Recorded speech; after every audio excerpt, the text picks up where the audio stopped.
Namaste, I'm Archana Pammi. Welcome back to my channel. This is the first pranayama technique, which is Nadi Shodhana.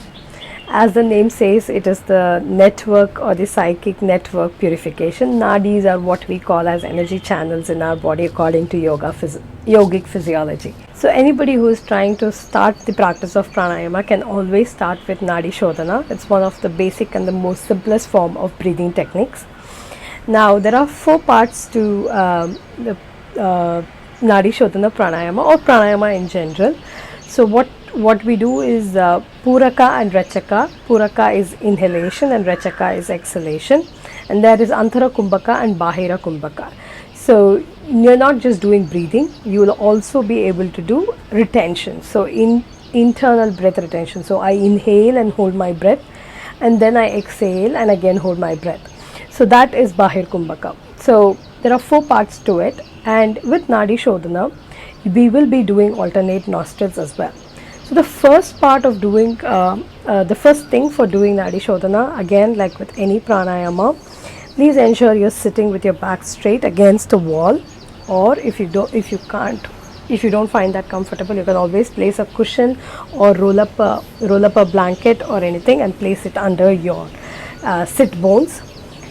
If you're comfortable sitting on the ground, then if you're comfortable, you can also sit in Vajrasana on the ground, or you can even sit in the cross-leg pose with Padmasana as well, both the feet towards your thighs. So find what works best for you. I am comfortable here, so I've just put my left heel to the right thigh and the right heel on the left shin. It's a slightly modified variation of Swastikasana. So find what works best for you, and we will adapt the so-called Nasagara Mudra, which is just folding your index and middle fingers, pressing into the palm, so which keeps your ring finger and your thumb finger free. So what we are doing with the thumb and the ring finger is we are going to place the thumb on the right nostril and the ring finger on the left nostril, and when we breathe we will alternate the closing and the opening of these nostrils, and I'll explain how to do it. So again, index and middle finger pressed into the palm, which keeps the ring and the thumb open, and the thumb goes on the right nostril and the ring goes on the left nostril. Okay, starting with the first practice, which is just breathing through the left nostril. So just press the right thumb against the right nostril and gently close it. You don't have to push your nose to a side, just lightly tap it to kind of seal it. Then you inhale through the left and you exhale through the left nostril. At whatever pace that you want, you inhale and exhale. Now I'm doing it loud so that you can hear it, but you can always do it without any noise. Just a gentle inhale and exhale. Inhale, exhale.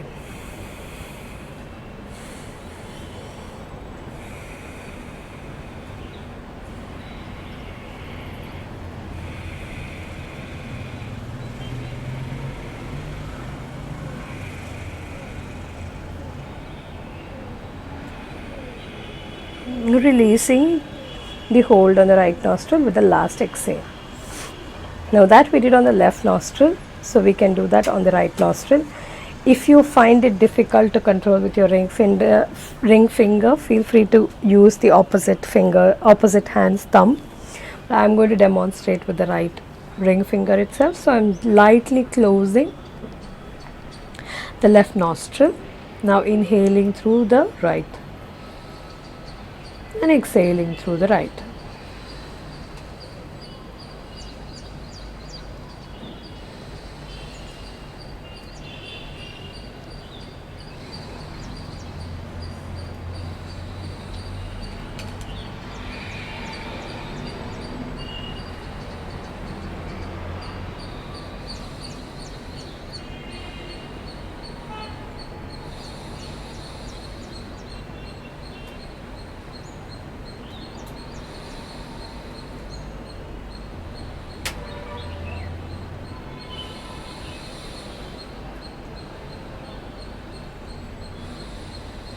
and releasing it when you exhale through the last exhale. So that is what we did with just one nostril at a time. So you could start your practice, if you're new to Nadi Shodhana, first is by practicing only through the left nostril and then through the right nostril, and repeating this for a couple of rounds. So the next technique is doing alternate nostrils. So what the action is pretty much the same. So you close the right, you exhale through the left, emptying everything, then inhale through the left, close the left nostril with your ring finger, exhale through the right, inhale through the left, and exhale through the right. So essentially we are alternating. What you are doing is, when you are inhaling through one nostril, you are exhaling through the other nostril. So this does take some time to master. So you always start with exhaling through the left by emptying everything. Inhale through left, close left, exhale through right. Inhale through left, right, close right, and exhale through left. Inhale left, close, exhale right, inhale right, close, exhale left. You always start your practice by exhaling through the left, and you also end the practice by exhaling through the left. Now that I did 2 rounds, so you can start with 10 rounds, or maybe keep a timer, keep it for 3 minutes, you continue to do that. Once the timer stops, you wait till you finish the exhalation through the left, and then you stop the practice. This technique in itself is more than enough to control your breath and do the purification part. Now this is a very tranquilizing practice, so a beautiful practice to even start or end through the day. And always find a place where you're comfortable, your spine is straight and you're not slouching or struggling and all that. So find a comfortable place, keep your shoulders relaxed, chest relaxed and everything, and then do it. Now one thing that I would like to introduce here is the concept of what we call as abdomen. Actually, full concept is known as yogic breathing, but what I will talk about is a modified yogic breathing.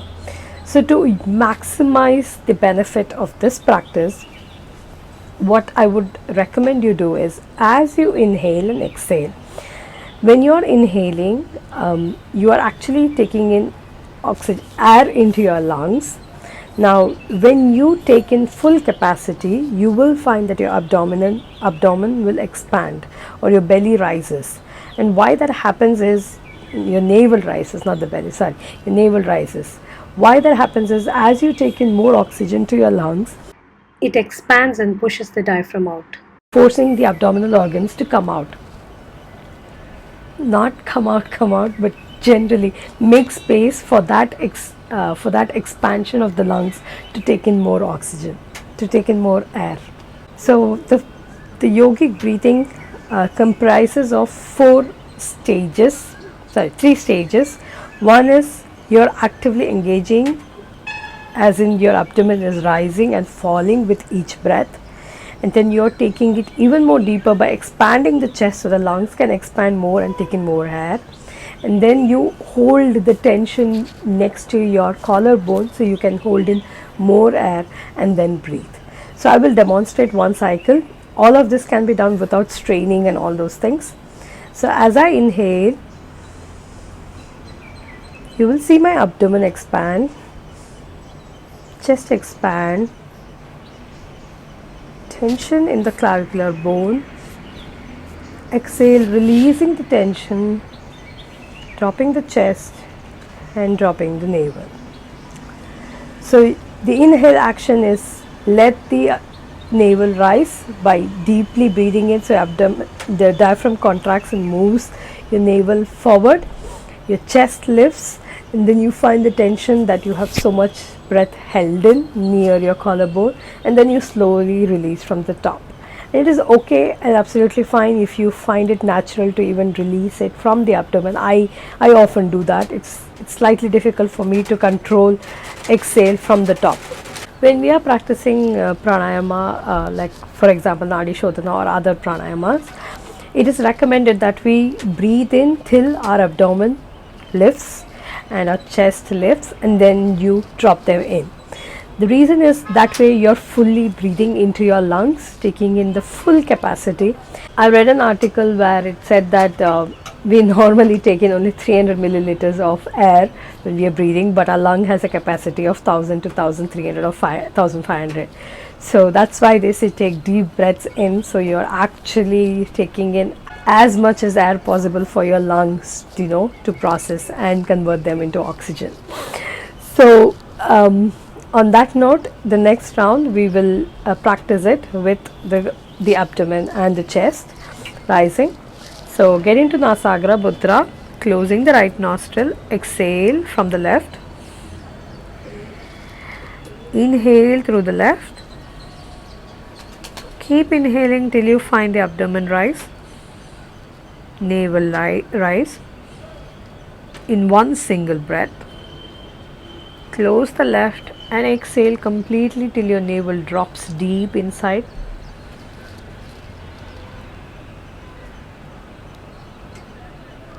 Inhale through right.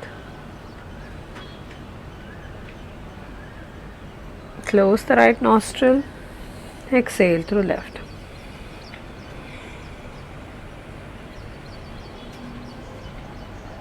Inhale. Close left, exhale.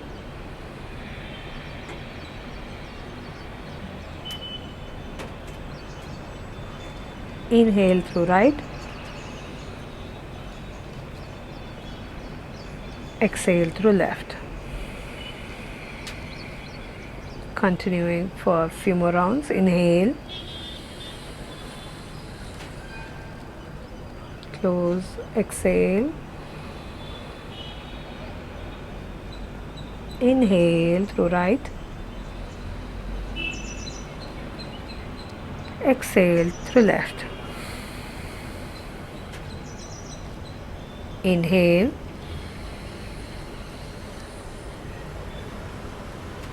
Exhale. Inhale through right. Exhale through left. Inhale, exhale through right, inhale, exhale through left. Last round, inhale through left,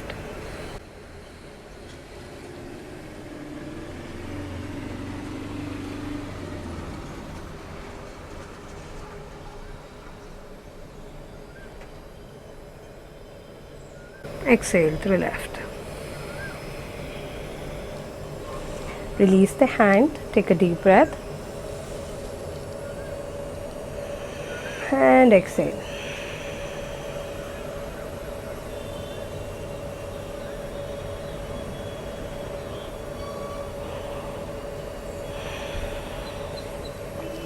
So we did 5 to 6 rounds of this.